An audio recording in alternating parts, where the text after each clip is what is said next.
Mbote na yende kozali kolanda ngai. Sois béni au nom de Jésus-Christ. Ah oui, histoire vraie. Na yebite de moni na lati soki numéro combien awa. Yende kosoko za kobeta numéro combien. Na yebite ezali histoire vraie. Makambo oyo et concernant vraiment la communauté congolaise. Na yebite la famille mosusu ebeta na numéro combien. Na yebite. Donc histoire vrai, phénomène makiona et boni libala awa na bapoto oyo phénomène makiona et suki kaka na koboma libala te pe eboni lisusu mwasi awuti kokundama lelo cause nini phénomène makiona la manipulation phénomène oyo et ça lui passe peu détour la famille Belé Kaboli, la famille Ebele, et ça histoire moko très sérieux, histoire moko vraie pour la communauté congolaise et c'est est interpellé. À tout de suite. Tout la vidéo et puis tout zongi la combo na esokis.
Koloba sika komi mowe nyonso pamba ndeko pamba na mokili oyo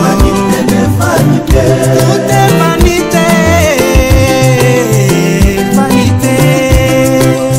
nyonso pamba na wana sena moy vanité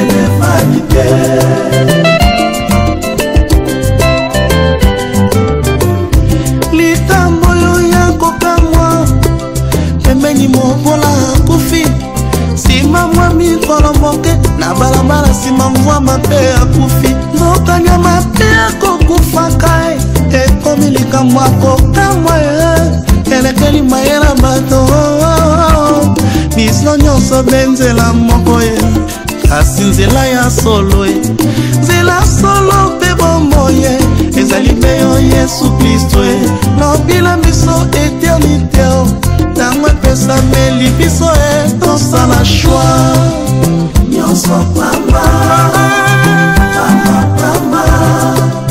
awana sena moi vanité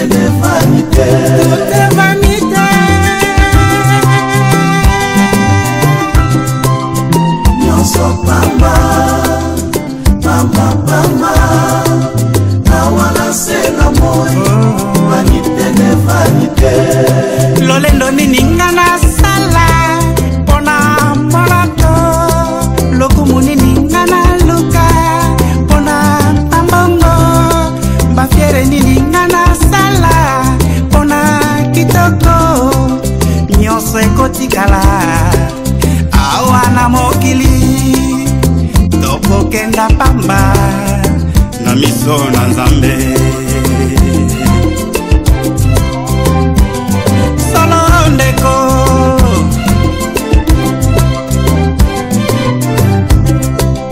oyo yo kolona okombuka soki oloni mabe okozanga lola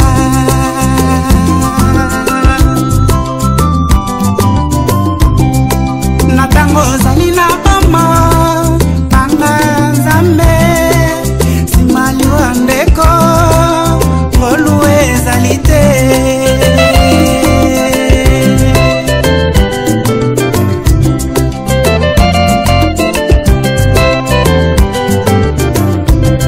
namanaki kolukaluka na mokili oyo na mayele nanga moko kasi namoni lelo ete nameli mpe mai mongongo na nzambe oyo ekomi kobenganga. Aujourd'hui si vous entendez sa voix, n'endurcissez pas vos cœurs, mais répondez me voici po ete ye asalela yo tombiki solo na ngolue kasi esengeli ekoki akondima po etokota bonzambe ayamba lokola mwana nyonso pamba pamba pamba awana se na moi vanité de vanité toyaki maboko pamba tokozonga maboko pamba moninga nyonso pamba pamba pamba awana se na moi vanité de vanité mbeko molingami tout est vanité nyonso ezali pamba na se na mokili oyo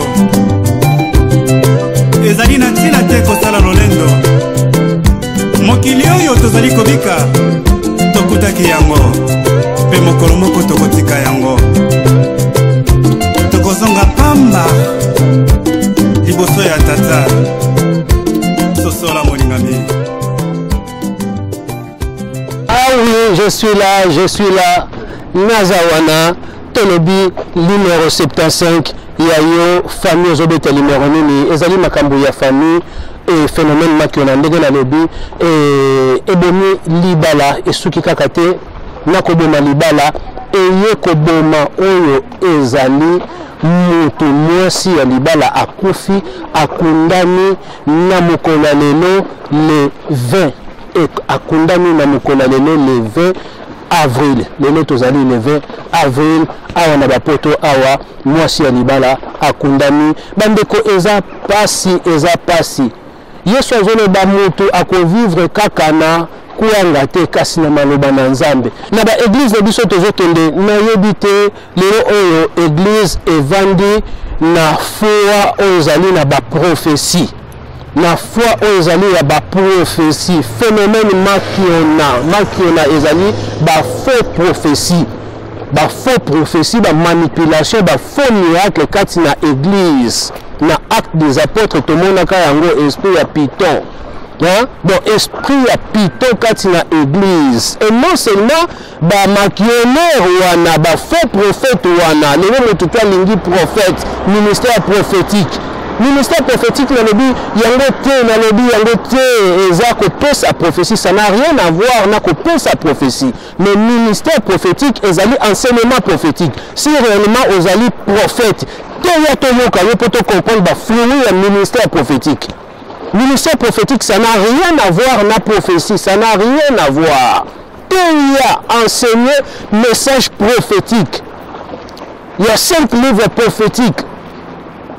Enseigner le message de l'Apocalypse, de Daniel, il y a des livres prophétiques.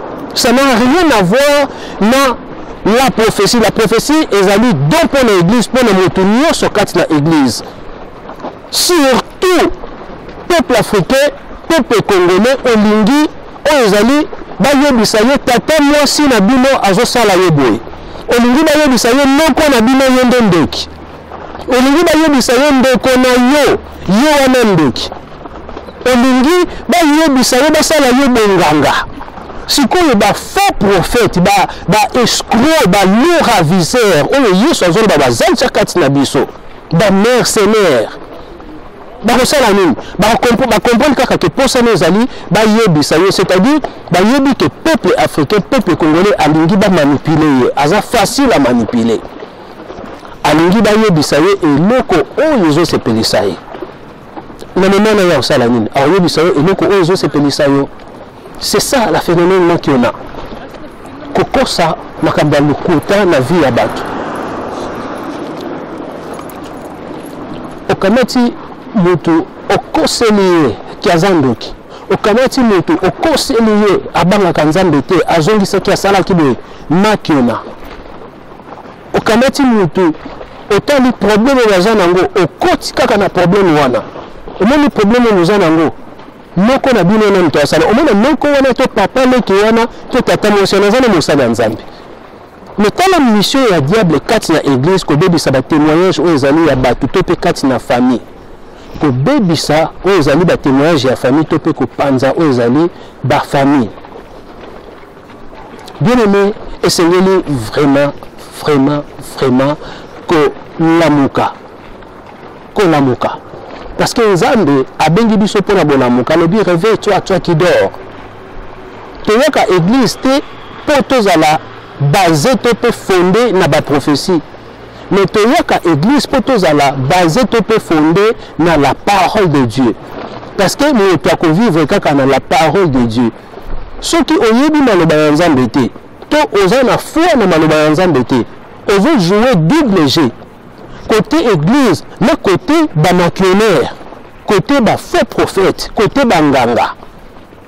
Bien aimé, on réussite. On réussite. Donc, nous voulons que kende le kambala moko kuna na banganga wana bamaquionnaire na ba escroc na ba aventurier wana.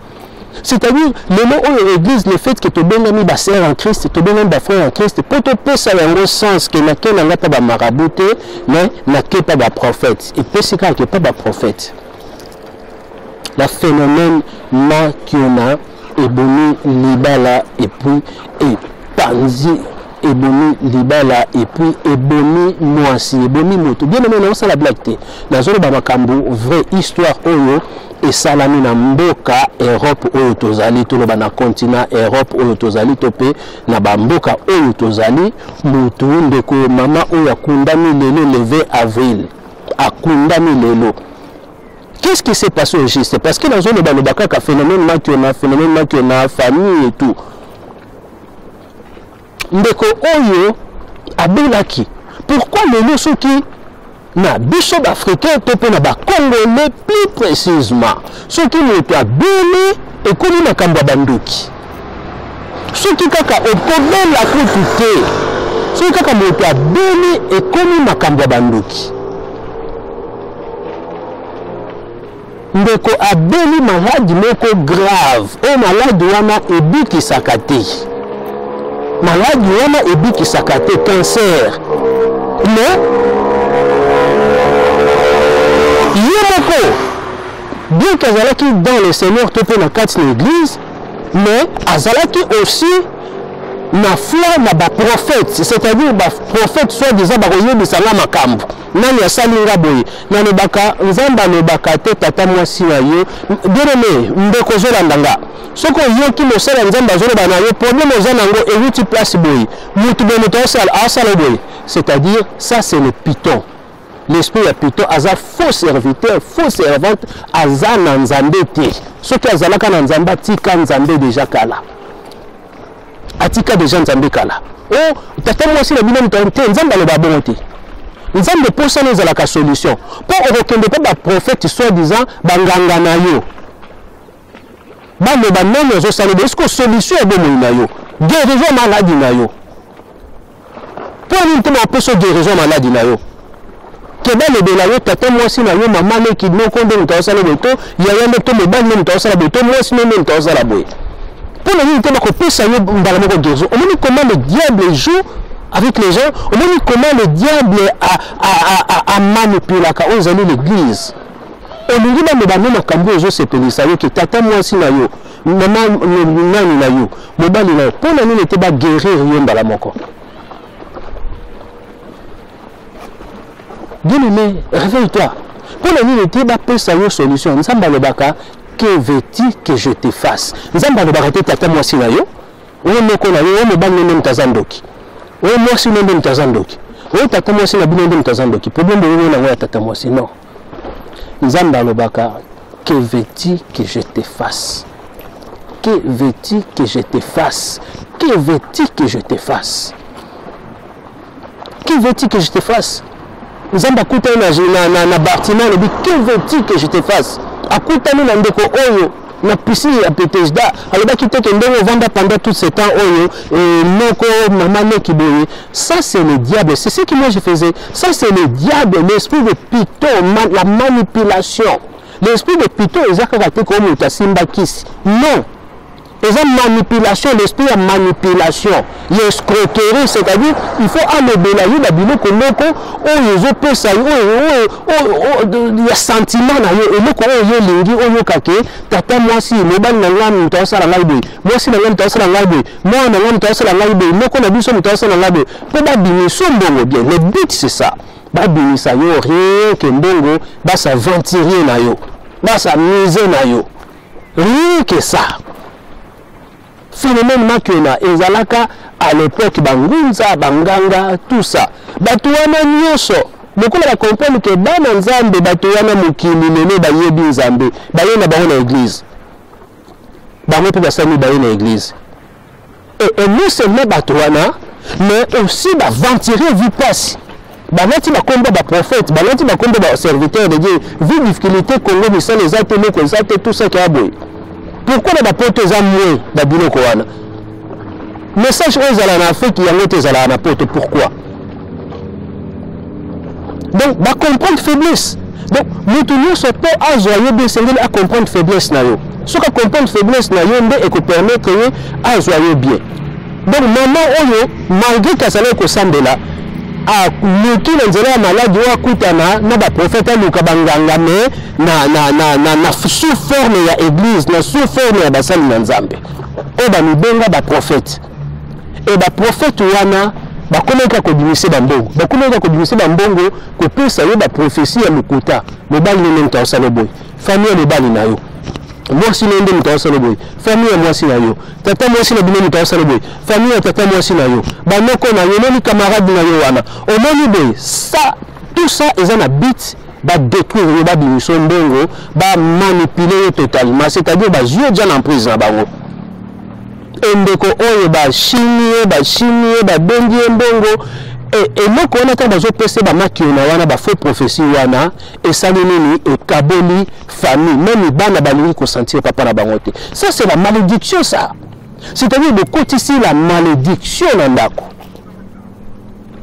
de côté ici et aujourd'hui matanga et kabwani et panzani papa sali matanga côté na ye côté ya maman pe ba sali parce que ba boyi papa aya ba boyi papa amona même corps ya mwasi na ye o ba vandi mbula na mbula ba pesi ba raison c'est le bango mais bien aimé ça c'est diabolique comment bino batu bokoki ko baser na ba phénomène makena na ba manipulation ya ba prophète ya bato ba mibengi ba prophète nzamba ne bakabongo te nzamba yaka te papa nzamoto et puis bit ya prophétie et yaka te papa nzabato prophétie ce que pandit bato boye ba ke non ça ce n'est pas Dieu et nous ti pas nzambe te po eza prophétie mais prophétie et yaka pona édification.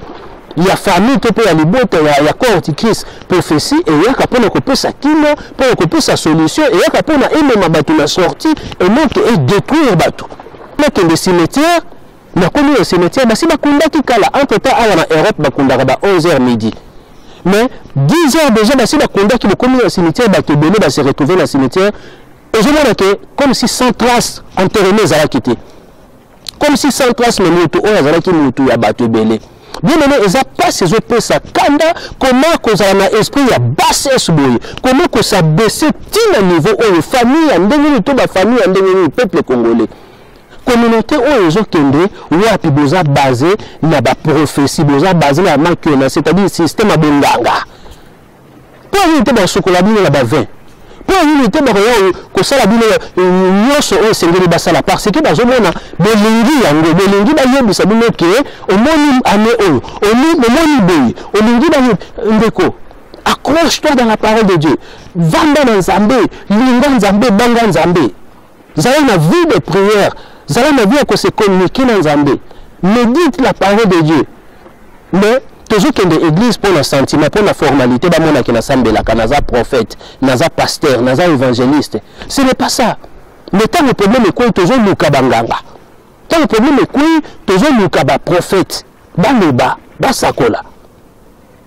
Bien aimé, toujours la taille à corps du Christ. Le prophète ou ancienne alliance, il y a un autre prophète ou la nouvelle alliance. Il y en a dit que le prophète et la nouvelle alliance, il y a corps du Christ, par rapport à la mission de Christ, ils ont enseignement prophétique. Ils ont le noba prophétique. Oh, une femme ça traverse ses écritures, sa parole. Ils ont dit que sa prophétie, puisque prophétie, ils ont pour l'église.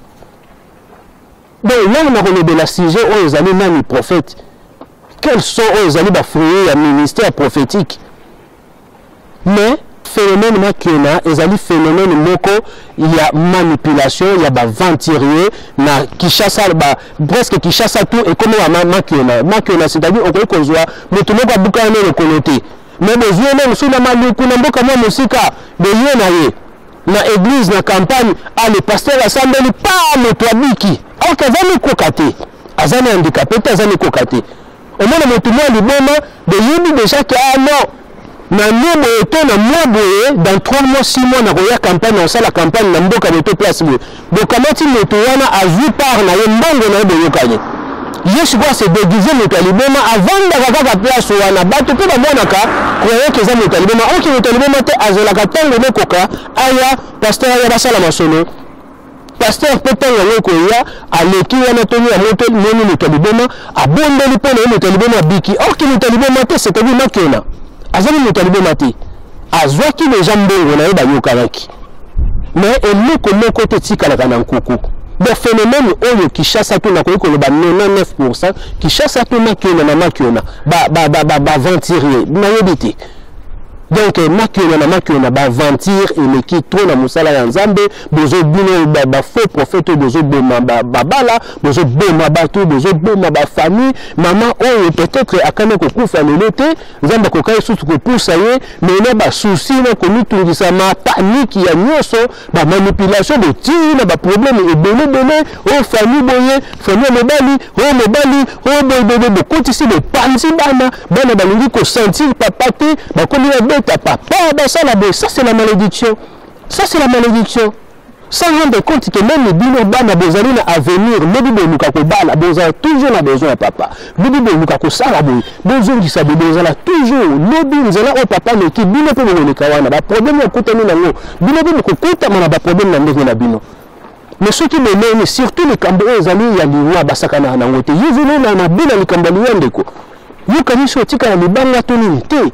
Omoni na libanga na makambaliwa okobuka makambaliwa omoni même sous na descendance noto yeleko bana bakomi kokufa ba problème ekomi ko ya parce que au fait la porte esprit de mort parce que makambaliwa basakana na ngote couple oyo vanda kimbula na mbula de panzango kaka de bino biso de famille de nganzami ça c'est une erreur grave et puis bana ba continuer oyo ça c'est une erreur grave donc la famille africaine la famille congolaise de habiter de la moka bona moka quand les alaki moi ce que il faut témoigner chez la mais les autres comment on coûte la bonne comment on coûte la bonne ça c'est l'abomination c'est quelque chose de très dangereux donc c'est vraiment que la moka na makambo oyo ko bala Nzambe yo oyo sambelaka ça la volonté ya Nzambe accroche-toi dans la parole et non cause à la double vie ya banganga na église c'est-à-dire aux autres tenter Nzamba ko venir yo poser une chose limited Nzamba ko venir yo tous un esprit, c'est-à-dire le peuple africain, le peuple congolais, plus précisément, aux un esprit, aux amis, il y a des divinités, il y a des nganga. Donc, aux un semence, il y a des nganga. Il faut qu'il y ait des béla, il faut talisa makambo, il faut yeba. Makambo, tu as besoin de mais surtout quand on est dans Nzambe, Nzambe a révélé tout. Et Nzambe a révélé la tête pour apprendre bateau, au moins, non.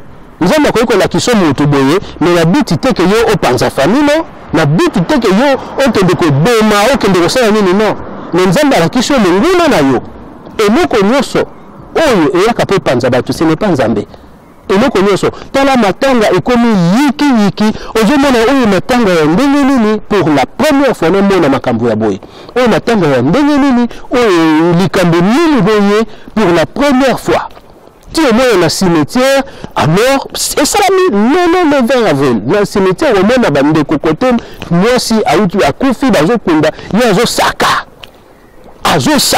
kosaka oke kolala te oke kosala mosala landa tala ti lelo bato bayebi nzambe mokili esi eyebi nzambe mendeko ye oza nano na kosaka oza nano na kibonganga oza nano na kimandona oza nano na kingunza oza nano ndeko ça c'est grave ozofungola baporte ya kufa ozofungola boye c'est-à-dire likambo nyonso ozomona mabe na deme na libala yo moko nano koti na piège wana ya libala descendance na yo bokovivre baselibat bokovivre oyo ezali bakufa bokovivre makambo ebele bokovivre oyo ezali bavoctement makambo ebele likambo oyo ezali ya liwa yo mikotisi na piège wana ojouer mabe oagir mabe c'est-à-dire oactiver esprit de mort na famille na descendance na yo nyonso wana.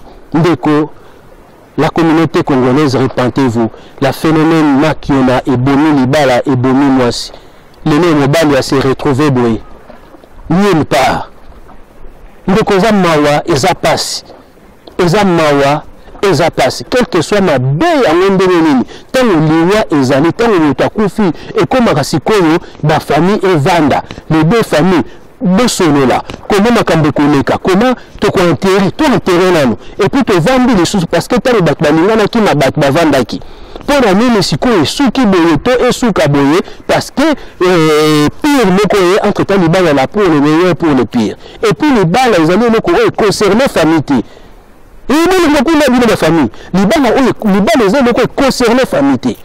Famille, oui, on a contribuer à quelque chose, mais on a détruire les balles. On a lingi les balles, il y a des côtés, les balles, il y a moins à thé. On lingi yeti. Tout on lingi moi si il y a moins à thé, tout moi si il y a papa, tout il y a yaya, tout on lingi yeti. Et linga kuna. Les balles, ils allaient pour le papa, la maman, la banne. Et pour entrer, ils étaient pour la petite frère, petite sœur, ils étaient pour la boye. Nous sommes ils ont esprit moko, ils allaient à coutume, peu à la tradition, pour contrôler couple à bateau, pour contrôler famille à bateau. Non, les balles, les amis, la famille, ils ont porté quelque chose soutien. Mais ceux qui soutiennent, ils ont été. Donc, laissez tomber. Dans la famille, ils sont qui boye, donner histoire vraie, ils ont témoin. Na lukaki na kendaki na cimetière to kende kundande ko mwasi na bolingo na tiki ya ngape famille na se sacrifier mais de se retrouver bino moko bato bene bazo yebate na se bakundaki quand le tiko to le salamité de bang non on les a belingoté en tout cas na yebité na lingité na s'adresser na motu moko songolo to na famille moko songolo mais na zone ba à la volée pour na kosunga la communauté africaine plus précisément congolaise pour na kosunga to changer ba comportement o yangote mboke ebengande ngeni ba comportement boy yangote quel que soit problème na likambo liwa isa sacré. C'est-à-dire que fungoli ba porte bino moko de mi koti si na ba piège na libulu bino moko mobile bito bandabuka bebe la sous papa ndoki bebe la sous tata mwasi ndoki bebe la sous mama ndoki ndoki o na quartier ndoki te bino moko de bandoki monde se volé ba tutu ba yebi nzambe monde amelo eza ko yeba Yesu eza ya ko sakate ya ko luka banganga te ya ba prophète te eza yo moko na yeba Yesu nzamba lingi yo moko za la maître yo moko za la chef ya chantier. Yo ne la patron à l'invité, yo la mona musala. Non. C'est-à-dire, yo moko nous en charge, yo n'ensemble. Nous avons la relation intimité, amitié wana. Exactement ko on le kaka, nous temps de belayo, on dépend de notre ce n'est pas ça. Zamba no baka toujours na bateau à travers bateau d'une manière d'une autre. Mais na oyote ya mabe, zamba no ba ya malamu. Pour la édification, pour la kopanza, ce n'était pas Dieu, c'est le diable en personne, qui contrôle pas ça nous salanaï. Alors il est temps, il y a qu'on se repentir toute la communauté congolaise, la communauté africaine, repentez-vous, et de ça là, nzamba lingi, nzamba lobi, on a qui mabala, et la famille aux anakimia, attente ya bien relation ya bien kozala papa linga mama mama linga mama profil moko ya intérêt ezalate te pe famille profil moko te intérêt ezalate na couple wana parce que ya wana biso kende ya batiraki ba Chine mobali azolela ye to motu boye papa na biso asalaka boye mwasi azolekela ye mwasi azole non libala makambo nyonso ezalaka te donc toluka totonga oleke communauté congolaise kendati na bassesse parce que makambo pour la première fois salama na mona makambo pour la première fois na vie ba famille le essayé binzambe ndeko famille na yo soki nano boye binzambe te eza mawa parce que kozala libana na nzambe ezali kufa ozanga libala obanda bota par-ci par-là ozanga mobala sûreté bino moko bana na yo descendance tout kozala futi so melingi eloko linga na descendance na linga na bandeko na oyo na pambola bango pour nous communiquer na bato mabe même ko ba ona ba yote bible la malédiction jusqu'à 4e génération. Donc c'est une histoire vraie. La phénomène makiona et boni libala et suki wanate et boni ezali moi aussi les notes uti kokundai et boni mutu et boni libala pe boni moi aussi tana misala ya Satan. Bien aimé, repentez-vous.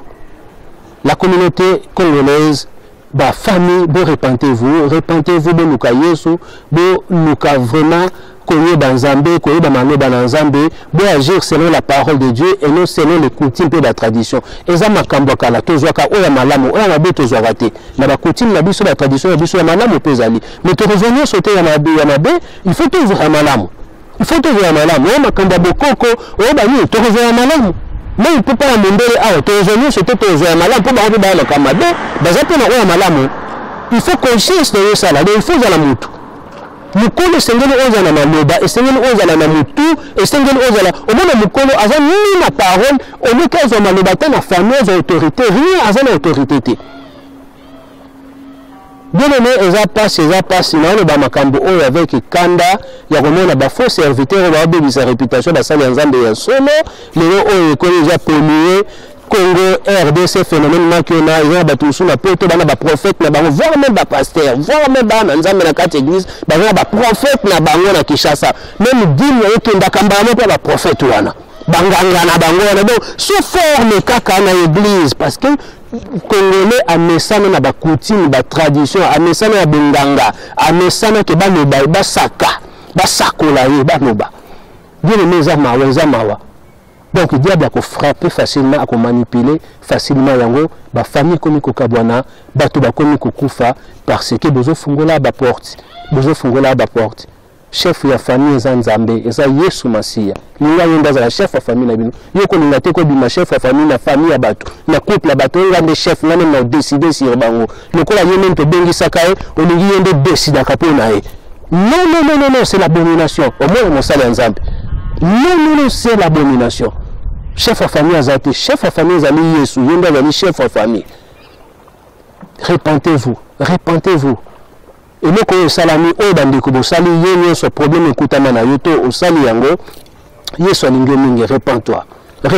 parce que on noni et nous comme na bi o ko bukango ozana obligation ya ko buka yango parce que on ne se moque pas de Dieu c'est qu'un homme aura semé à rebuka yango d'office on noni nango buka manga on noni lila na buka lila o ko buka yango yemo se comporter boye bible ne bien ta papa na yotanga kabaso indenge nini jamais que tu connais dans ma béponaï. Donc c'est la malédiction. Donc au Kobuka yango, et ça me comme sous il faut éviter yomoko moto, on a conscience à éviter na bé.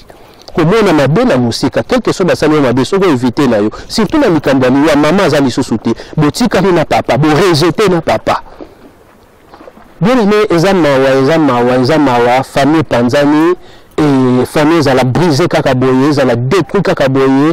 Et puis, il y a des prophéties, il y a des prophètes, Nakishasa, phénomène Makiona, des Pessi, des Makiona, des Beti, des Makiona, 10, 5, Bazo Betaka, Bazo Tindara, Mbolo, Estelle, Salamaka, tout ça.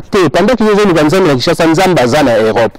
Yesu pendant qu'ils ont eu là, Nzambe, na bande koni, na ndako na bango, ba mari, bango nyos. Ba yo ba te Nzamba bango za kati na bango. C'est que les premières na au kinde wapi. De bande que na ba chinois, ba indien, bande que na so pays wapi pa na ba Éthiopie. mais par la bango prière wana ezala exaucé parce que bazo reconnaître que nzambe ana nzambe na Europe, nzambe Europe, nzambe Afrique, aza partout. Nzambe aza na Kinshasa kakate, nzambe aza na Poto kakate, nzambe aza partout, aza omniprésent. Si qu'on se regarde la notion était donc ça la fausse affaire ou bandana banganga sous forme ya ba prophète. Ba yeba komba ba prophète, j'aime toi comme prophète. Ba lingi ba sakola. Écoutez, attention.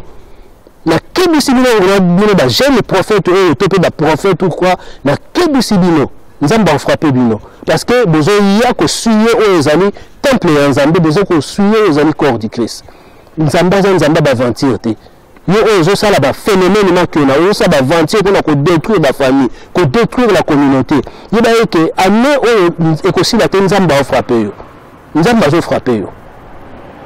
Bien, mais nzamba zo lokumu vraiment na lingana intervenir na ka o parce que les acteurs témoin moko n'a participé du début jusqu'à la fin n'endenge soukeli donc nako kundana pe to kondite ba ni kondeli déjà programme ni enterrement ils ont banate tout ça qui a de tout na bote mutu be mutazala akoya ni yani be mobulu ben ça li passe makambutu mobulu famille panzani ni panzani makambutu to dongisa la communauté congolaise même mboke bonga boyité. Problème est ali belindi sana bo senga belindi si de nous se réconcilier qui nous est comme madame et si quand nous sommes qui nous à la kate c'est le diable qui règne besoin de vie moulaï besoin de nzela moulaï il faut penser dans nous il faut que préparer à venir wana même pour na bana et ça important que pambola bana babala lebi ba réussir ba vie na bango et ça très important que nous na ba mabe pour lebi bana base à la bloquer lebi source moro descendance nous à la bloquer Ezamawa passe na moté maintenant on va faire passer le message message ya passe ya phénomène qui on a boni libala et boni moi aussi dans un témoin encore une fois de plus dans un ko confirmer yango eza passe bon tout le monde a sima tika yote kimia et nous la kati na bino Seigneur Jésus que ça va vraiment mettre ya ba foyer na bino ya ba famille na bino ya communauté congolaise a vraiment contrôle. Il y a toutes les choses qui sont vraiment palpables. C'était bien l'évangéliste Lukubika Guy, Christ de l'éternité, ex-quartier américain, autre format américain. Nous avons